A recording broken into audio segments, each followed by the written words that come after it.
অসম তথা সমগ্ৰ দেশৰ বাবে গৌৰৱ কঢ়িয়াই আনিছে অসমৰ এগৰাকী জীয়ৰীয়ে। অসমৰ কৰিমগঞ্জ জিলাৰ প্ৰত্যন্ত এলেকাত জন্মগ্ৰহণ কৰা গাঁৱৰ LP স্কুল হাইস্কুলত পঢ়া শুনা কৰি পৰিৱৰ্তিত উচ্চ শিক্ষিত হৈ বৰ্তমানে DRDOত বৈজ্ঞানিক হৈ কামত নিয়োজিত হৈছে এইগৰাকী জীয়ৰী। DRDOৰ গৱেষণা সংস্থা INMSৰ এটি দলৰ লগত মিলি আৱিষ্কাৰ কৰিছে কৰোনাৰ ঔষধ 2DG। অসম সন্তান এইগৰাকী বৈজ্ঞানিক নাম হৈছে জুবলি পুৰকায়স্থ। কৰিমগঞ্জৰ ভাৰত বাংলাদেশ সীমান্তৱৰ্তী ভিতৰুৱা গাঁও মহিষাসন এলেকাৰ অতি দৰিদ্ৰ পৰিয়ালৰ সন্তান আছিল জুবলি পুৰকায়স্থ। আৰু এইগৰাকী বিজ্ঞানীৰ সফলতাৰ কাহিনীৰে এই বিশেষ প্ৰতিবেদন।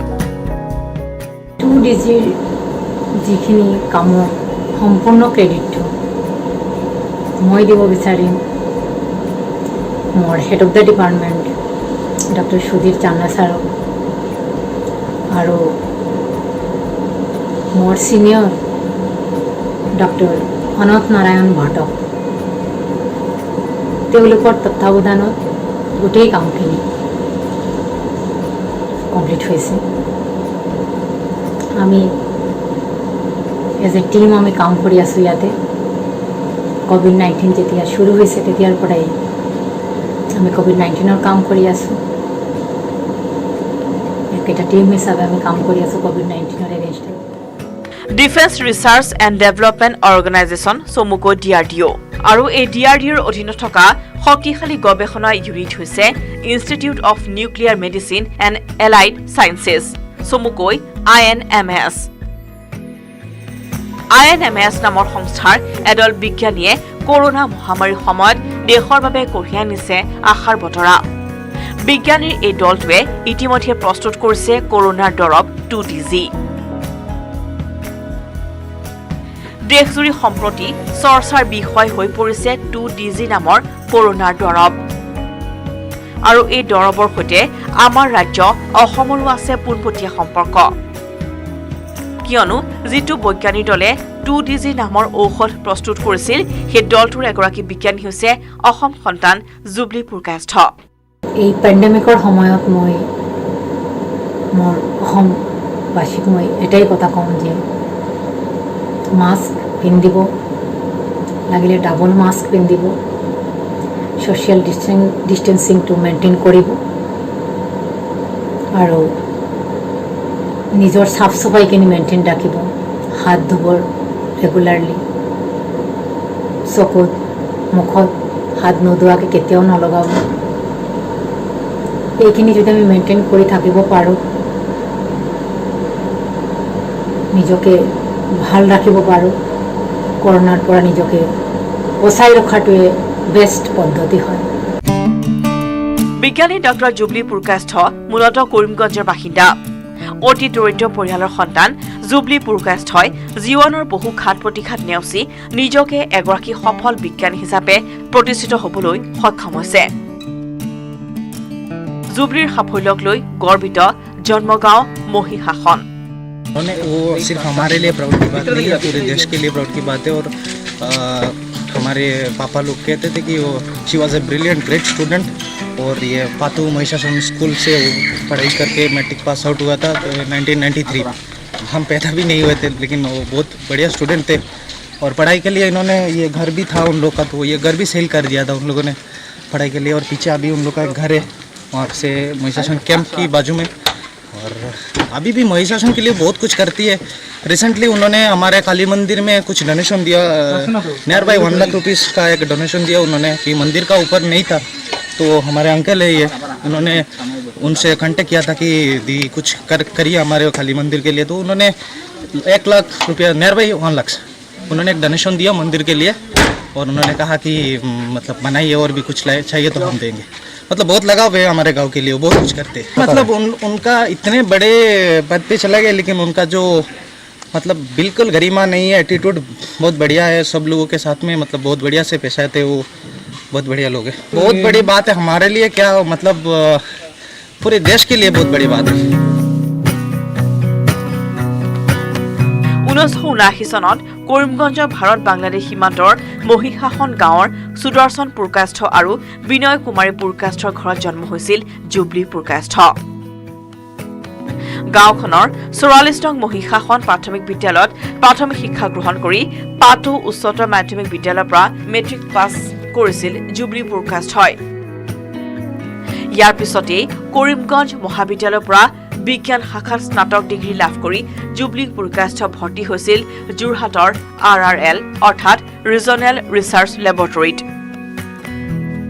যাৰ বৰ্তমান নাম NEST অৰ্থাৎ north east institute of science and technology.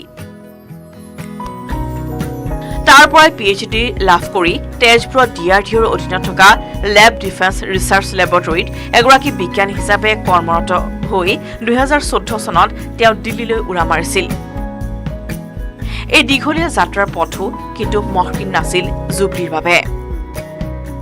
Jubilee दी के बारे में यही बोलेंगे कि हम आपके लिए नहीं पूरे देश के लिए वो एक बहुत एक हमारे लिए ऐसा अचीवमेंट उन्होंने करके दिखाया, सारे सबको प्राउड फील कराया उन्होंने। उनका घर ये पड़ोस में ही है उनका घर, तो हम बचपन से ही उनको जानते हैं। इधर का जो LP स्कूल है उसमें उन्होंने पढ़ाई स्टार्ट किया उनका।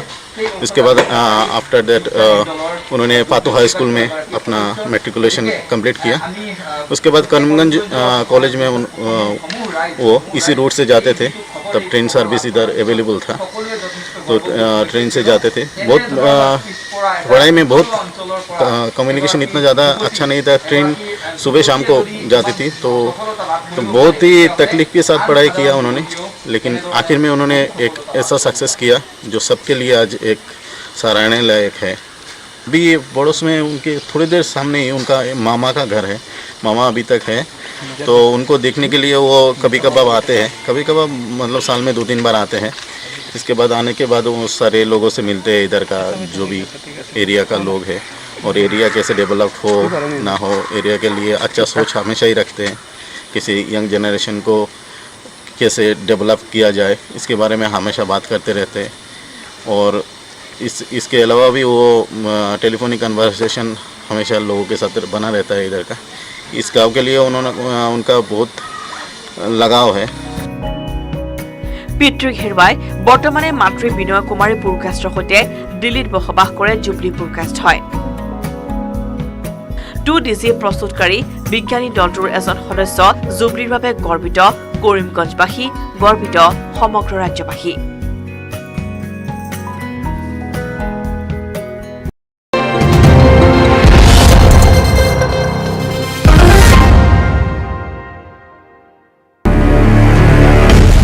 দেশত কোভিড-19ৰ দ্বিতীয়টো সংক্ৰমণৰ ঢৌত বহুজনে প্ৰাণ হেৰুৱাইছে, বহু লোক আক্ৰান্ত হৈছে মহামাৰী কৰোনাত। কোভিডৰ পৰা ৰাইজক সুৰক্ষা দিবলৈ চৰকাৰে 10জনতকৈ অধিক লোক আক্ৰান্ত হোৱা এলেকাসমূহক কণ্টেইনমেণ্ট জোন হিচাপে চিহ্নিত কৰিছে। সেই এলেকাত প্ৰৱেশ প্ৰস্থানত জাৰি কৰিছে সম্পূৰ্ণ নিষেধাজ্ঞা। কিন্তু শেহতীয়াকৈ কণ্টেইনমেণ্ট জোনসমূহত থকা লোকসকলে খাদ্য সামগ্ৰীকে ধৰি অন্যান্য প্ৰয়োজনীয় সামগ্ৰী আদিক লৈ সন্মুখীন হৈছে তীব্ৰ সমস্যাৰ।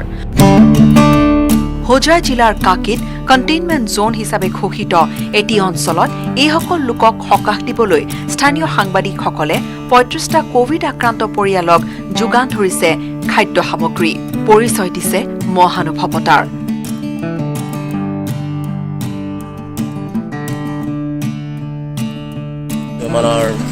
আমাৰ সাংবাদিক সন্থাৰ কোনোবা এজন সাংবাদিক, তেখেতে একদম কাকি 2 নং গাঁৱৰ যিটো কণ্টেইনমেণ্ট জোন হৈ আছে, ইয়াত থকা দৰিদ্ৰ পৰিয়ালসকলৰ মাজত খাদ্য সামগ্ৰী বিতৰণ কৰিবৰ কাৰণে আমাক খাদ্য সামগ্ৰী ইতিমধ্যে আমাক হস্তান্তৰ কৰিছে।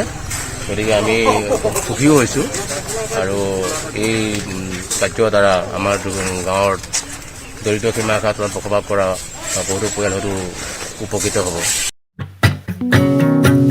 আক্ৰান্তসকলক কিছু সকাহ দিবলৈ এই ধৰণে বিভিন্নজনে নিজাববীয়াকৈ প্ৰচেষ্টা হাতত লোৱা পৰিলক্ষিত হৈছে। হোজাৰ স্থানীয় সাংবাদিকসকলৰ এই প্ৰচেষ্টা নিঃসন্দেহে প্ৰশংসনীয়।